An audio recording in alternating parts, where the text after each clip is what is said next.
Bwana, tukiwa katika mwezi wa dabi na kama kawaida Rich Media hatujaamua kukaa kinyonge katika mwezi huu. Bwana, tumemtembelea Mr. VAR Saidi Mchome Mapovu, the most handsome fan of Simba Sport. Mchome Mapovu, kwanza hongera sana, uzi umekaa mahala pake. Bana, nashukuru. Unajua ukishaanza kujipata rangi nayo inakuja, mwili unakuja.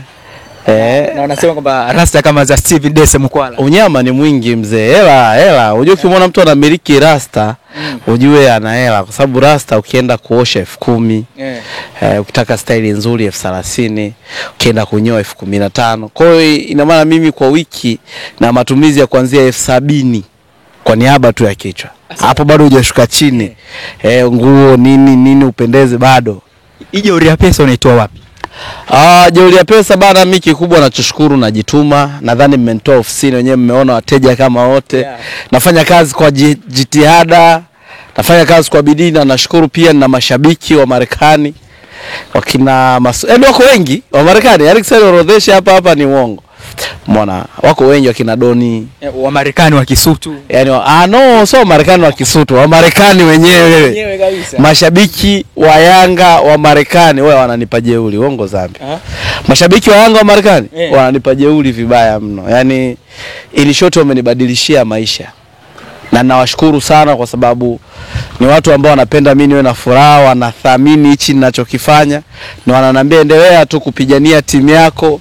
Sisi tunachotaka kwenye ligi tuwe tuna ushindani. Yaani Yanga awe na ushindani, na mtu pekee ambaye anasababisha timu ikawa na ushindani ni mimi pekee yangu. Bwana, kwa hiyo unapigana vita kubwa, jeshi la mtu mmoja. Bwana, kongole sana kwa hilo Saidi Mchome au Mchome Mapovu. Na pia ni ujasiri wa aina yake. Ni wachache wanaweza kujaribu na wachache wanaendelea kujaribu. Bwana Mchome, tukitoka hapo joto ni kubwa sana. Kama tukitumia temperature, yani maana ndio joto hili lenyewe, ni kwamba homa ya dabi inapanda. TFF na bodi ya ligi wanasema kwamba dabi ipo.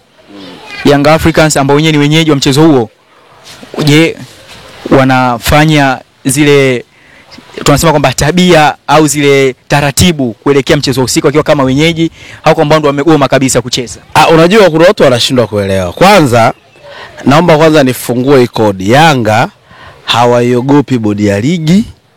Yanga hawaiogopi TFF. Kwa sababu ukitafuta viongozi wa TFF Yanga unapata kama 1,000,000.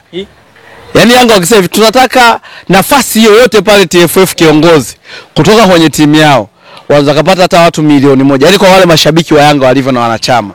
Wakisema tunataka kiongozi wa TFF wanatoka kama 1,000,000. Wakisema tunataka kiongozi au viongozi wa bodi ya ligi kutoka kwa wanachama wetu wenye weledi wanatoka kama 5,000,000. Sasa wewe una timu kama unaogopa nini? Yana wenye weledi na sifa. Wenye weledi na sifa za kuongoza mpira wanatoka kama 5,000,000. Yanga ni aina ya timu yenye mashabiki almost wanafika kama 35,000,000 nchi. Sasa katika hao mashabiki 35,000,000, zaidi ya mashabiki 5,000,000 wanaweza kaongoza ile bodi ya ligi na TFF. Kwa hiyo ni aina ya timu yenye jeuri na yenye uwezo. Kwa hiyo kipindi wanasema hatuchezi, wakaona haina maana, wakaongeza na ng'o, walikuwa wanamaanisha. Unajua Yanga kwa level ya viongozi walionao, kwa level ya mashabiki uelewa wao, hawawezi wakasema leo hatuchezi alafu tarehe 15 akapeleka timu. Haiwezekani. Wanasema kwamba isipokuja timu tarehe 15 ni aidha kukatwa pointi 15 au kuna kushushwa daraja. Pengine unaona meno hayo ya kiingata Young Africans. Yaani katika hao wote waliobeba hiyo kanuni, waliobeba hizo sheria, wanazozisoma, wanaozichambua, hakuna mtu mwenye uwezo wa kumkata Yanga hizo alama. Unajua iko hivi. Ifikie moment tuache ushabiki. Na then tuende kwenye reality. Ushaelewa?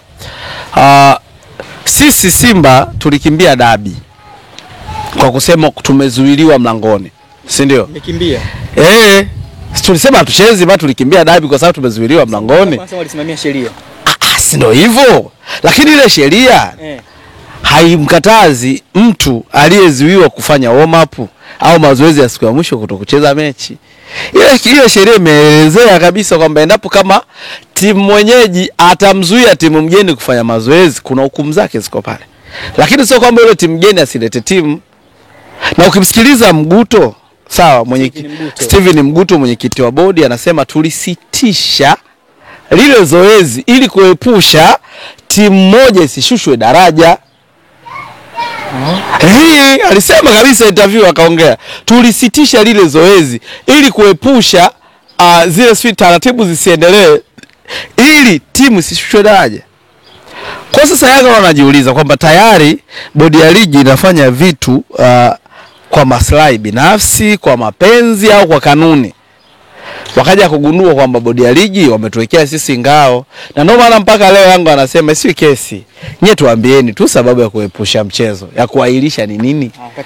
Kwa sababu mimi naamini kama ni kweli mabouncer wa Yanga walizuiliwa, hivi hata video hata moja ishindwe kulinki. Kama zina linki taarifa za kafu na Yanga, taarifa za TFF na Yanga zina linki, zitashindwa kulinki video kwamba jamani huyu labda ni si nani yule bouncer wa Yanga, si ni huyu bouncer wa Yanga, ingekosekana hata video moja.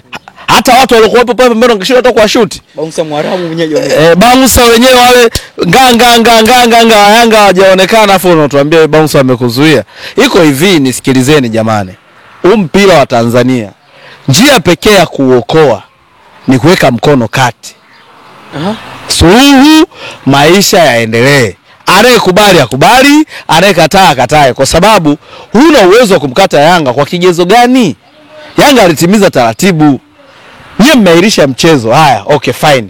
Barua ya Simba kusema hatuchezi na barua yenu ya kuahirisha mchezo ipi ilianza? Haya, katika barua ya bodi ya ligi, mimi nadhani barua inawafanyaga wajute sana. Walisema Simba tulienda pale bila kutoa taarifa. Yaani hawajasiliana na manager. Hawakuwasiliana na management yoyote. Maana kutoa taarifa si ndio hiyo kutoa? Ina maana hakuna mtu yoyote kwenye uongozi wa TFF uliwasiliana naye. Tafsiri yake ulienda kufanya nini pale? Kwa sababu mimi ninavyojua warm up yoyote ya timu kuna dakika 15 za waandishi wa habari. Kwa lazima pale kuna afisa habari wa bodi ya ligi. Lazima wapo pale kwenye hiyo segment ya taarifa ya habari. Hakuwepo. Kamishna wa mchezo lazima awepo pale na defender 2-3 kuimarisha ulinzi. Ile ni Temeke. Mmeingia bila ulinzi, watu wamewavamia, wamewafanyia kitu kibaya. Ina maana unaenda uwanjani hauna ulinzi. Na sidhani kama siku ile timu ilienda tena kingora cha askari. Umeenda pale hauna ulinzi. Watu Temeke wauni kibao ile ni wilaya sio kwa vibaya mno. Yaani usendo wanaandaga uwanjani, simu tunashikilia hapa liwalo unaliwe kuna deki, lakini kumfukoni watu wanatusearch. Sasa basi Chome wanasema kwamba hata Young Africans nao walipewa barua kwamba mechi haitakuwepo, na ndio maana wanasema hivi wakati wameenda uwanjani saa 11 jioni hawakuwa na official wote kutoka TFF au bodi ya ligi na pia hakukuwa na askari ambao wameteuliwa rasmi na TFF kwamba kusimamia ule mchezo. Kwa maana Yanga waliingia wenyewe, wakafanya warm up wenyewe, wakajipa dakika 30 wenyewe. Sasa haki ipo wapi? Yaani iko hivi, ukiangalia Yanga walichokifanya, Yanga alikamilisha tu taratibu ambazo bodi ya ligi walikuwa hawazitaki zikamilike. Umeelewa? Malengo ya kuposti ile taarifa sio taarifa kwa Yanga. Ile ni taarifa kwa umma. Na kama Yanga wanasema kwamba wakupata barua kutoka bodi ya ligi, ina maana umma ulipewa taarifa. Sasa Yanga ni umma, Yanga ni taasisi. Hayo mambo wanayajua wenyewe ya ndani. Mimi sina access ya kuangalia kwamba ni kweli Yanga alipewa barua au hakupewa. Lakini ni reality, unavohairisha mchezo, we must kwa analysis kwamba sababu za kuahirisha ni zipi. Kama kuna uvunjifu wa amani, basi sema. Na nadhani dunia sasa hivi ni ya teknolojia. Watu waamini sana maneno. Wanataka ushahidi. Sawa, amani ametishiwa nani? Nani ametolewa kisu, nani ametolewa panga pale getini? Huyo meneja wa uwanja ambao anawazuia Simba, sina umepandishwa serikalini, amekuwa boss wa hivi viwanja vyote. Wewe angalia, amefanya kazi nzuri. Kama angekuwa amekosea, sangefukuzwa. Lakini ametolewa pale, amepelekwa kuwa top of the top. Yaani kiwanja cha Mkapa, si kiwanja cha Mwanza, si cha wapi, kote viko chini yake. Ina maana unakuja kugundua kwamba yule meneja alitii maagizo. Sasa Mchome, wakati hawa wanasema hatuchezi kisha akasema hatuchezi ngo na moshi wa kijani ukionekana katika uwanja wa Kaunta pale katika makao makuu ya Young Africans. Upande wa pili semaji la CAF mwana finali msimu huu Ahmed Ali Suleiman amesema kwamba wenyeji wapo wapi watangaze vingilio mapema.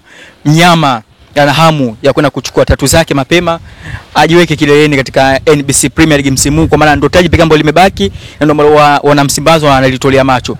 Pengine ukiwa kama shabiki wa Simba unaona nafasi ya kuibiti Yanga kija uwanjani au unaona nafasi ya kuchukua taji la NBC kwa mara ya kwanza since lianze kuitwa NBC? Unajua swali lako zuri. Iko hivi, inabidi na wewe kabla mimi sijakujibu ujiulize, ulishawahi kuona Simba Yanga akiwa mwenyeji akafanya promo ya mechi mwaka gani? Afanyi promo. Afanyi promo. Kwa nini safari wanafanya promo? Wanaamini ni kikosi bora. Sawa kikosi. Sio kikosi bora. Yaani sisi tunachokifanya sasa hivi ni kuendelea kumkasirisha Yanga. Umeelewa? Tumtie jazba Yanga. Yanga apande moto asilete timu. Kwa tunawajaza. Alafu pili tunaitumia hii dabi ya Simba na Yanga kuwafariji mashabiki. Unajua tumefungwa na Singida. Katika yale malengo ya wenyewe wanaita treble. Katika yale malengo ya treble bana au quadruple. Katika yale malengo ya treble bana mpaka hivi tushafeli yote. Kwa hiyo njia pekee ya kujifariji ni kwa sema Yanga ambao wenyewe wana makombe si manne yako kabatini. Unajua msimu Simba tuna medali tu. Na hili swala lishalisemaga. Unaamini kwenye bahati? Yaani wewe ni muumini wa bahati. Mimi cha kwanza juhudi, bahati itakuwa. Kwamba kuna juhudi afu na bahati ipo. Basi Simba tuna msemaji ambaye hana bahati. Kwa hiyo ndo mnasemaga na nini? Ana gundu. Yaani kwangu mimi msemaji wangu Ahmed Ali namuona kama msemaji mwenye gundu, kwa sababu baada tu ya yeye kuingia pale kila kitu Simba kimeisha. Kimepotea. Sasa mbona yeye anafanya kazi bora? Kazi gani? Simba ana kombe gani kwanza ameingia? Ngao ya Jamii Muungano Cup. Sasa angalia. Ngao ya Jamii Muungano Cup ni aina ya mashindano, hata mwenyewe nikikaa mwenyewe nikichanga hela zangu vizuri na yaanzisha. Kwa sababu kama Ngao ya Jamii ile ni yale sio mashindano, zile ni sherehe za ufunguzi. Nisikilize na kuonyesha kiasi gani msemaji wangu ana balaa, ana gundu. Ngao ya Jamii lile ni kombe la ufunguzi, yani sherehe zile za ufunguzi, watu wanasherehekea ligi kuanza, wanasema msiende bure bure, basi hapo. Na ile ndo Gamondi paka anaondoka anasema kwamba hakuwahi kufungwa na Simba, naamini siku ya kufungwa. Kwa sasa matokeo kama yale ya ushindi wa lile kombe hadi wewe mwenyewe unaona aibu. Kwa hiyo tukubaliane tu kwamba msemaji wangu ana gundu, na nadhani kabla hajaanza kuongea msimu huu angeenda akajisafisha, akaoga tana maziwa, akaoga maji, anaoga maji njia panda, anaenda baharini anaoga bichi, kuondoa tu mikosi na mabalaa na muandama. Ana mikosi, anaikosti hadi timu. Unajua alituaminisha tunaenda kuchukua ubingwa wa Afrika. Na watu wote baada ya kugundua kwamba kwenye ligi tushapo Yanga, macho yetu yakawa kule. Hiyo ni confidence ya hali ya juu sana. Dakika za mwishoni akaja akatuambia, mnajua hii timu ina mwaka mmoja, ni ngumu kwenda kuchukua ubingwa. Tukaona huyu ajitetea.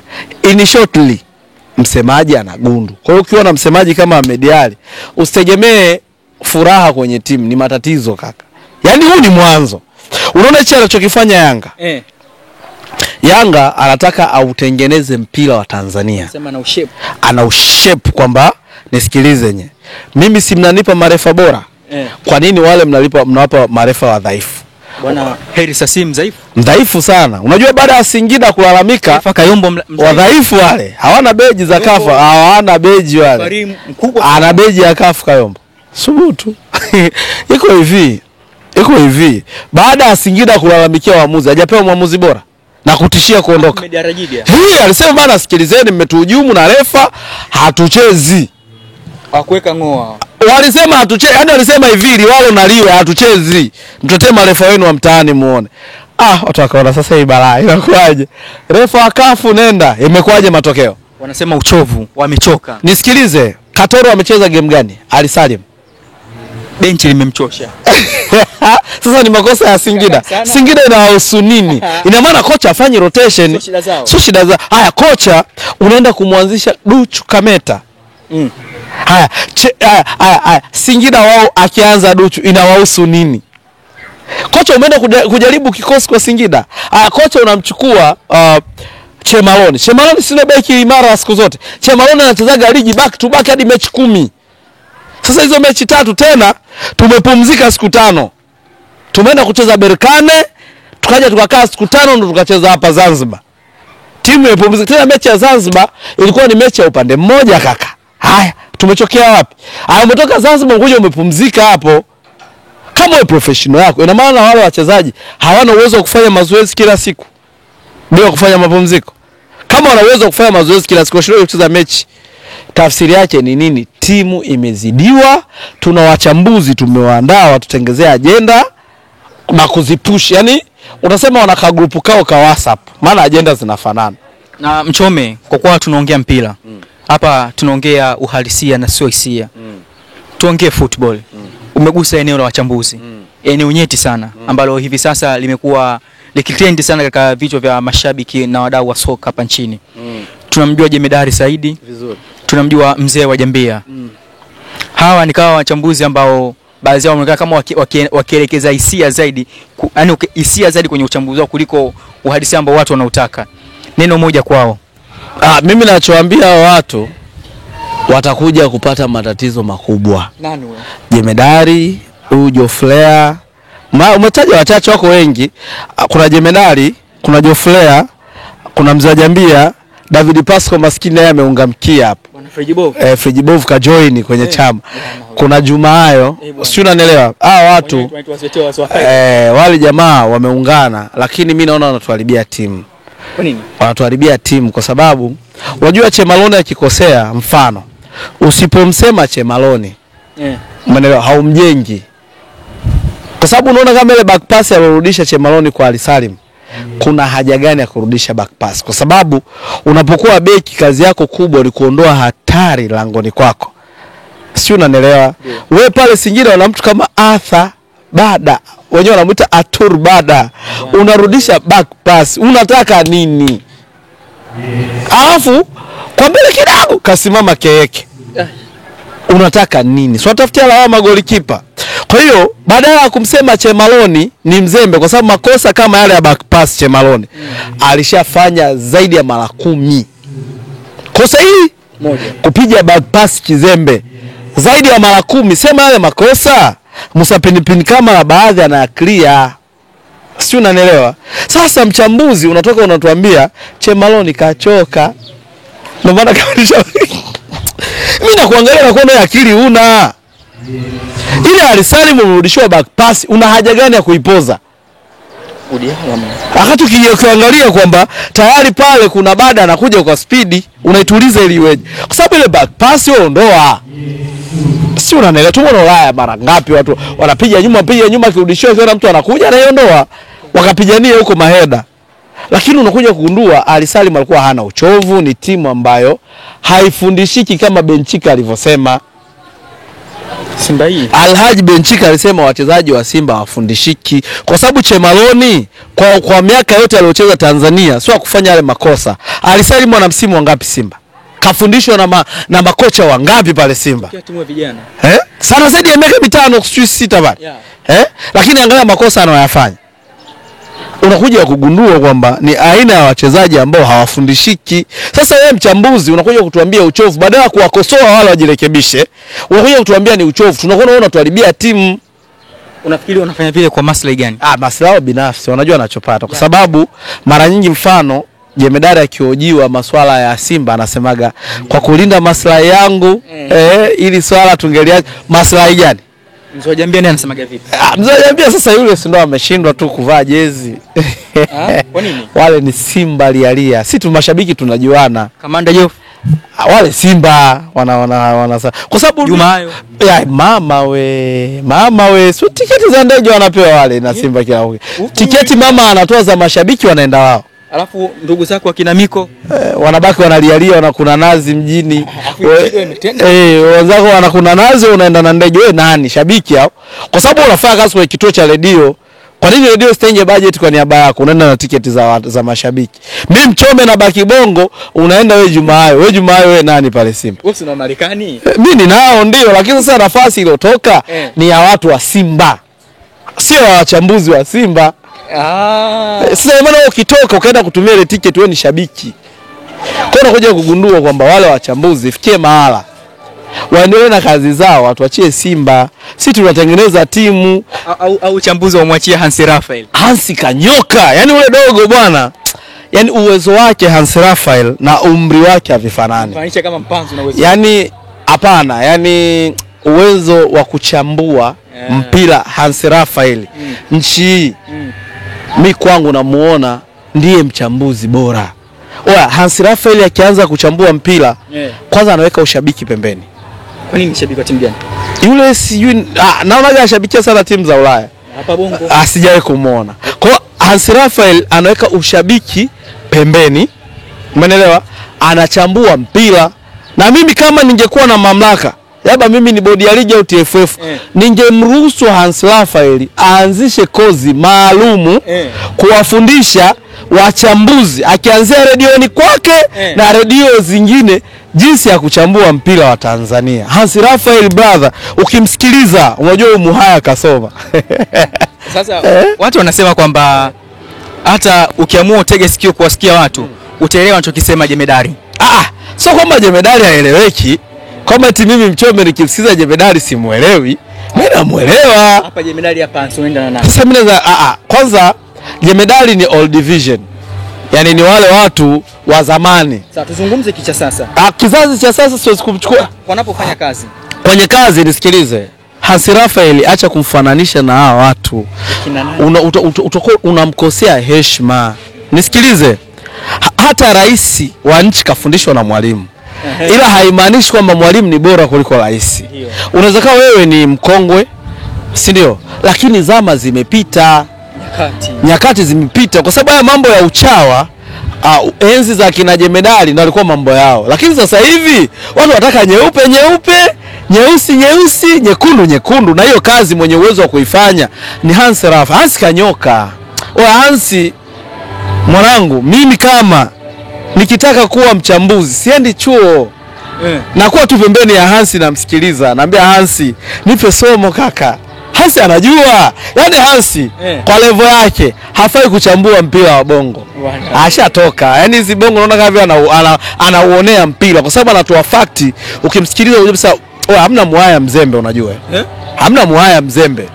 Wahaya wameenda shule ndugu yangu. Kama Wajaruo kina Juma hayo. Nishakuwa Mjaruo sasa Mjaruo wale wamesoma lini Mjaruo? Mjaruo kasoma wapi wachunga ng'ombe wale?